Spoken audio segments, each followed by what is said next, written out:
I wanted to take the opportunity to deal with the issues reported in the press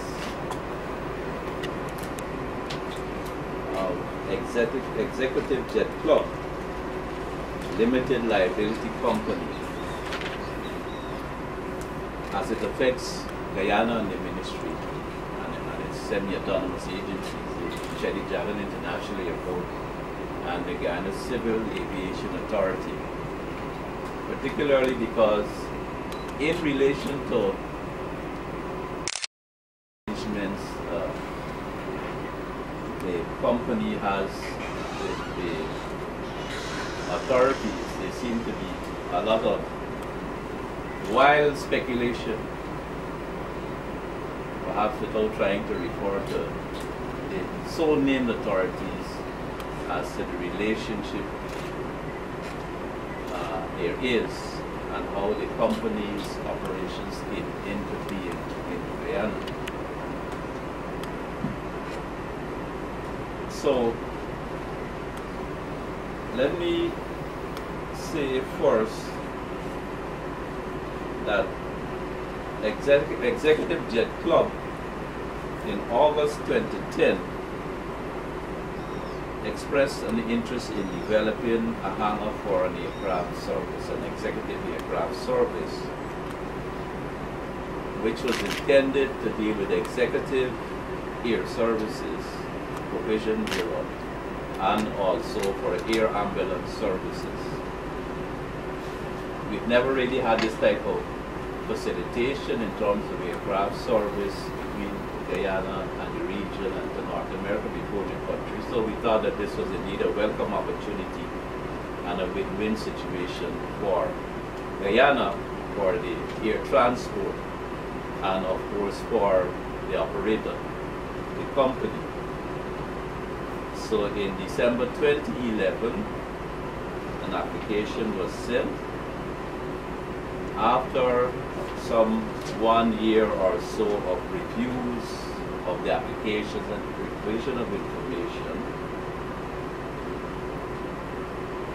a cabinet paper was presented, and in October 2012, the approval for the lease to allow for the construction of the hangar and for the operations of the service was given up. So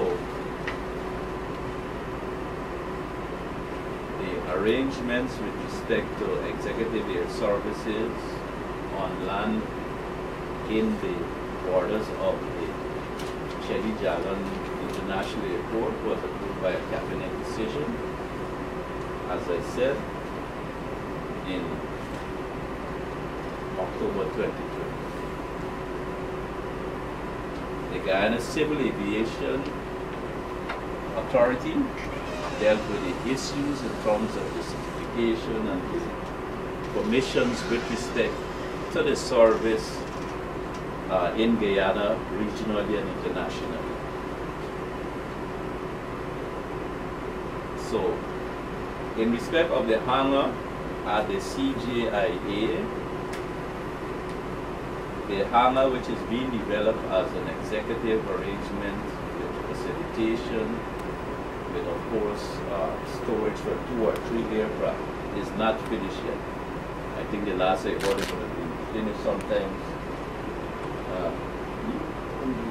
at the end of this year would have been the time when all the arrangements with respect to the operations in the hangar itself, not only the storage of aircraft, but for customs and immigration and medical services and pilot rest areas, pilot and crew rest areas and so on, everything would have been finished by the end.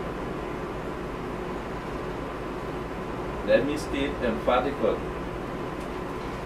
that all of Executive Jet Club's LLC flights have taken place in accordance with the established procedures that are applicable for all flights into and out of Guyana. This may seem to be somewhat of a surprise if you look at some of the reporting in the newspapers. Such procedures require that the flights be processed on the international apron and must be cleared by customs immigration, CANU, and other law enforcement agencies. On checks to confirm really what we already knew, with senior representatives of these aforementioned agencies, the confirmation has been given again that the standard operating procedures were followed in every instance for all of Executive Jet Club flights. At no time, in terms of the staff of the CGIA and of the Civil Aviation Authority, and as far as we know and confirm in respect of the other security agencies and customs, immigration, CANU of course, was any instruction given to the staff to waive the airport security clearances or procedures with regards to the Executive Jet Club staff ingress and egress at the airport. The security supervisors have confirmed that at all times these checks were carried out as is customary for all the operators accessing the restricted areas at the airport. The entry gate, which allows access to the Executive Jet Hangar, is not unique to this type of operation. At present, the following operators at the airport do have their own gates to their facilities.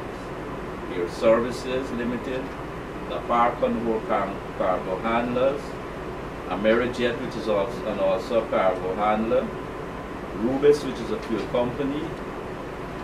All of these operators who are already active at the airport have the same control facilitation to access their areas via security procedures. While these agencies can access their facilities, they cannot access the airside or restricted areas of the airport with the approval and surveillance of airport security.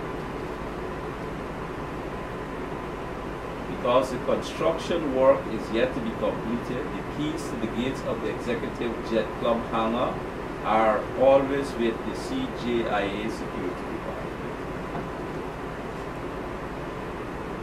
There was a contention that Mr. Kemraj Lal and the passengers of Executive Jet Club LLC have received special VIP treatment or allowed use of the VIP and executive lounge.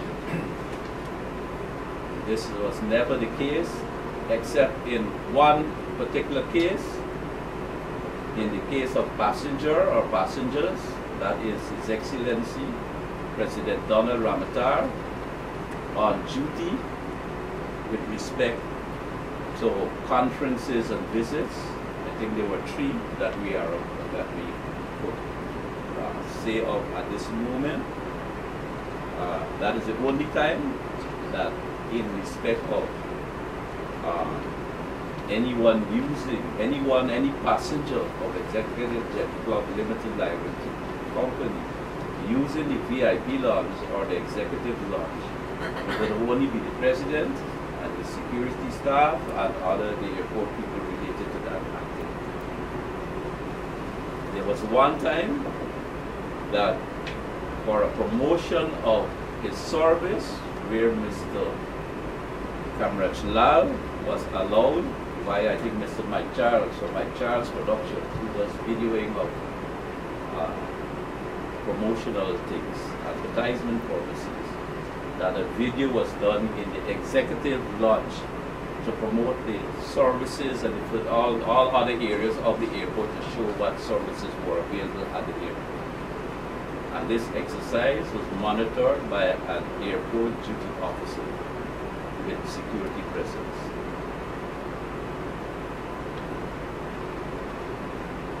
There were some other matters with respect to what was termed the legality of the flights. I want to stress that what Executive Jet Club LLC is not a club. It is a limited liability company. It's a business operation. It's a business entity.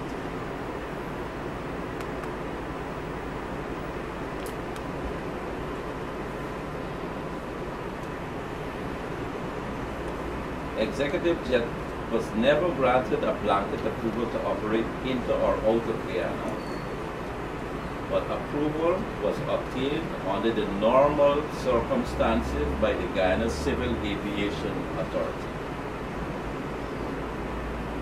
Executive Jet is authorized on-demand flights for compensation under Code 14 of the Federal Regulations, CFR Part 135 of the FAA of the United States of America, and the company operates 2 Westwind jets under Air Carrier Certificate number R6QA548L. The company is authorized to operate into South America, among other geographic regions such as Central America and Mexico. So all the flights were legal, and the company was duly authorized to conduct such flights by the competent aviation authorities.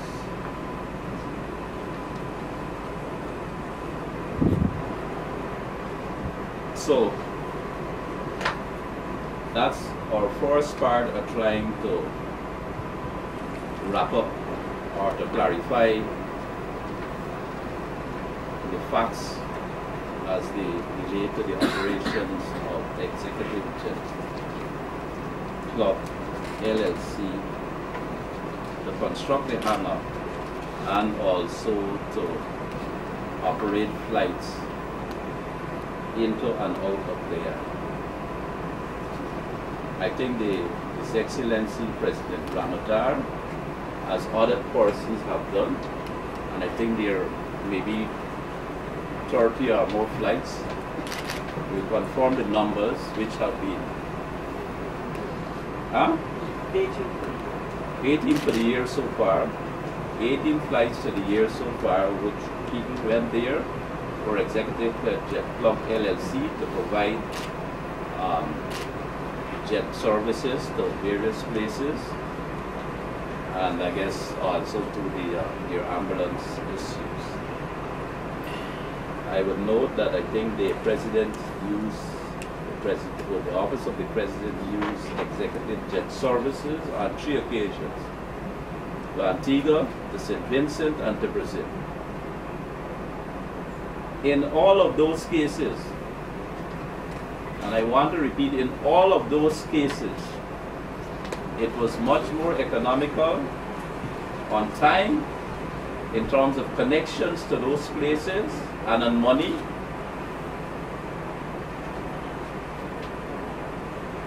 If you compare the use of Executive Jet Club's LLC services compared to the normal operators. So if I had to go to Antigua or Brazil, and I had to make connections, and the prices for the parties were some amount, it would be better to use Executive Jet Club's LLC services, which is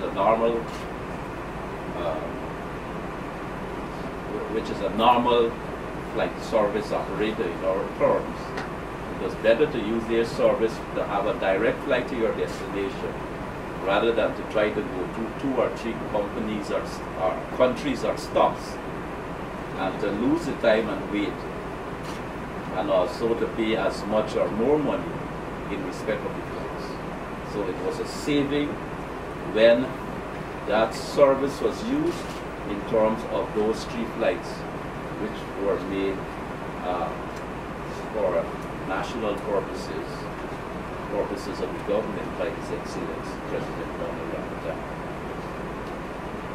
So I want to dispel any foolish, of course, notion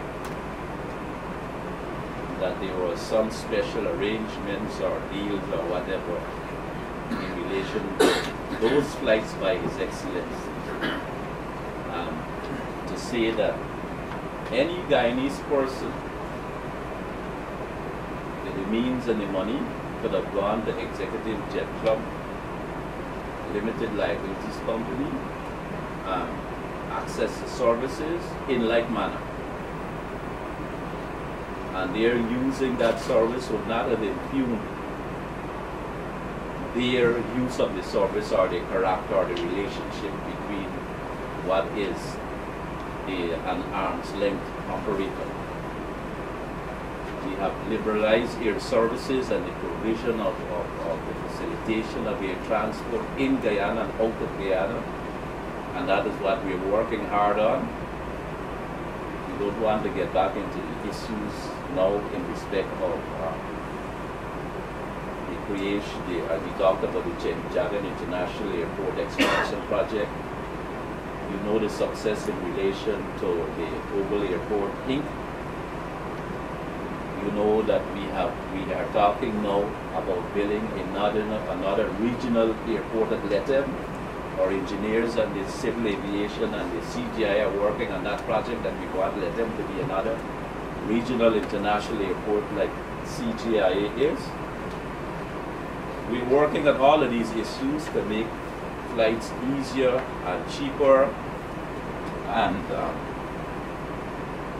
more efficient for the traveling public in Guyana, whether they have to make the resort to have medical treatment, or whether for business or executive purposes they need to have an efficient facilitation. These are small jets, I think, 8 seats or something. We have a range of services, a range of providers providing services in our country with respect to this facility. So that is what we have so far in respect of the position. We have a short statement which we'll hand out. I have Director General of the Guyana Civil Aviation Authority, Mr. Zulfikar Mohammed, to my right.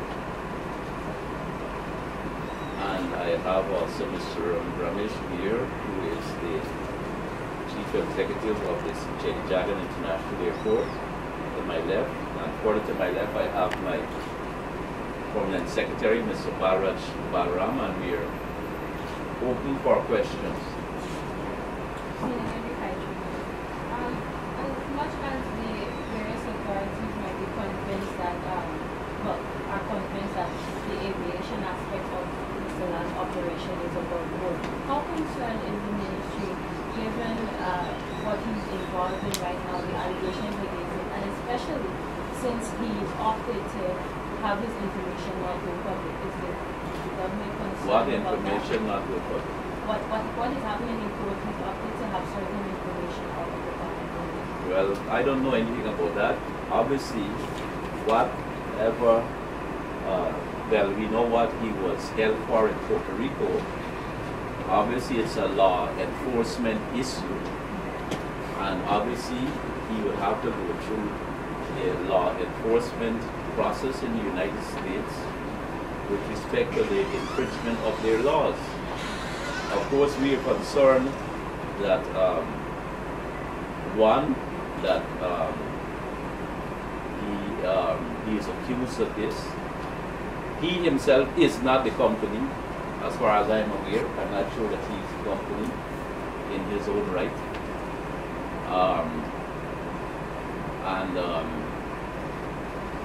We, of course, are unhappy that this could have happened, and it will disrupt the provision of what we see now as a vital service. But we cannot, and we would want to, since he's accused, and he is not guilty unless still proved in court, as is normal for democratic law enforcement and reviews, we'll have to await the outcome of the judicial process in the United States. But we are unhappy that it happened, what he's accused of, and we would not have liked to have seen it happen because of the disruption, of course, the loss of the facilitation, and also the opportunities which it presented Guyanese and ourselves for this type of business.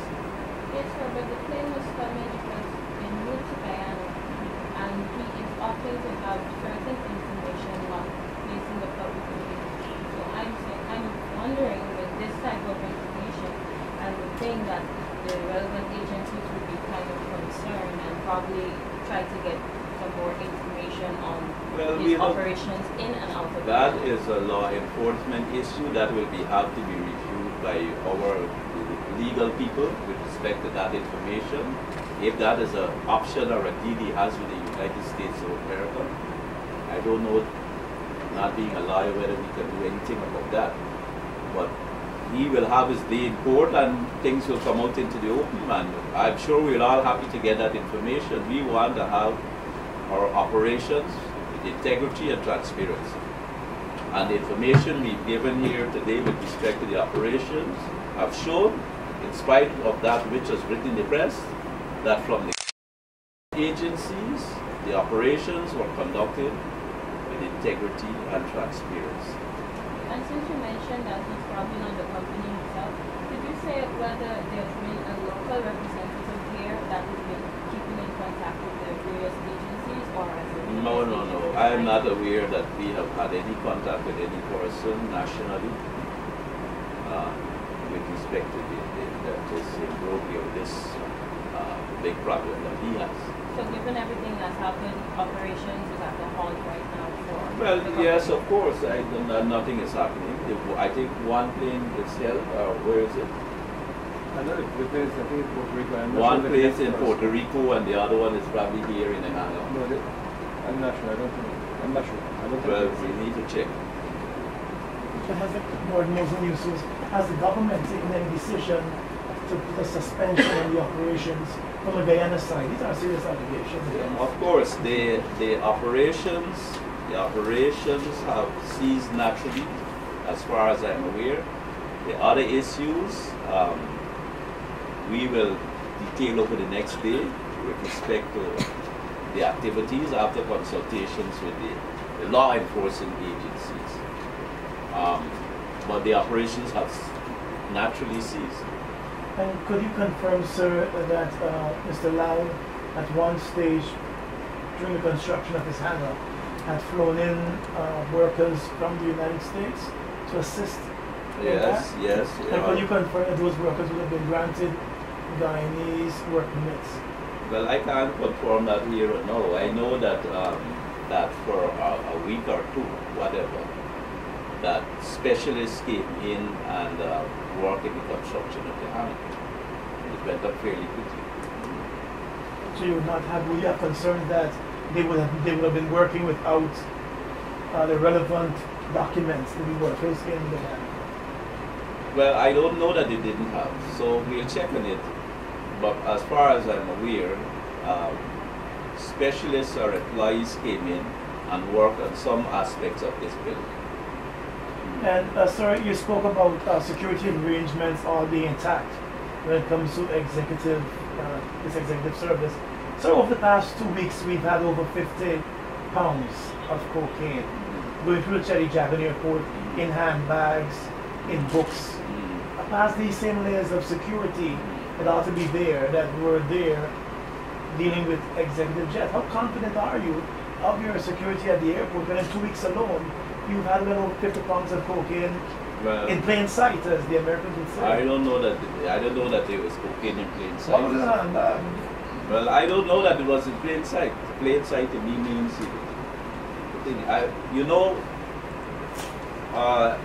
you put in systems and you expect the functions to be carried out. The security of the airport, of course, is there's airport security, which is at a more or less lower level currently. There's specific agencies responsible for certain levels: police, the Cardinal, Specialized, and others.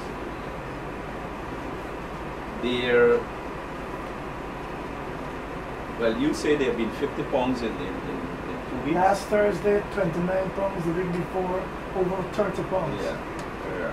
Well, we'd always like security to be better. And we'd always like people to be better. And we'd always hope that people will not be put into a position where they would resort to this type of criminal activity. The reason we have these layers of security at the airport, of course, and we have various measures of trying to detect cocaine is because we know that the system is being constantly tested and people have to be on high alert, to be vigilant at all times. I don't think that we can guarantee 100%. We can never, I think, guarantee 100% of security in terms of this level of nefarious trading in narcotics. Of course, we're concerned and we review with the other agencies who have specific responsibilities with respect to the detection, and we will review the issues. We got the impression generally for this year that the incidents or the attempts seem to have changed, or that we had a number of significant successes maybe at a period of time early in the year, which seemed to have upset or prevented the wholesale passage, wholesale to use a rough word, of narcotics to the airports. But on balance, I would say that in terms of the prevention of narcotics going through, with the exception of this anomaly, I think, which you talked about over the past 2 weeks, that they are fairly successful in preventing. Sir, does the airport step up security just after one of these breaches? Because last Monday you had a bus, last Thursday a bus, last Friday a bus, this week another bus, all passing through Cheddi-Jagan Airport. So after the first bus, don't they pull the ranks and start stepping up? I think last week there was a Ogun Airport workshop on security, and on that same day there was a bus. Well, they may be going through a bad patch. Yeah, I know. I know they may be going through a particularly bad patch. But from my own observation, and not being directly involved or responsible for it, I think we've had maybe a cursory or a fairly subjective view of the matter, that they have been fairly successful this year in terms of preventing attempts to smuggle through the airports. They'll have to continue to be vigilant. There are some people now and again who may be entrapped or forced to allow the passage of things. We constantly, but not constantly, I know that from time to time we get rid of people or they get land up in the arms of the Congo or other places. But it's a constant battle. It's a constant struggle to work on this problem, and we have to keep up a high security profile with good integrity constantly with respect to this problem. And sir, back to executive jet, you said instructions were never given for use of VIP facilities, for granting of any privileges to the directors or the owner of the service. But could you say whether or not requests were made for courtesies to be granted by any of the agencies? Because that is what customs officers... By any of the agencies? At the airport, because that's what customs officers have said. They've said what? That they have been asked to grant certain courtesies when executive jet comes in.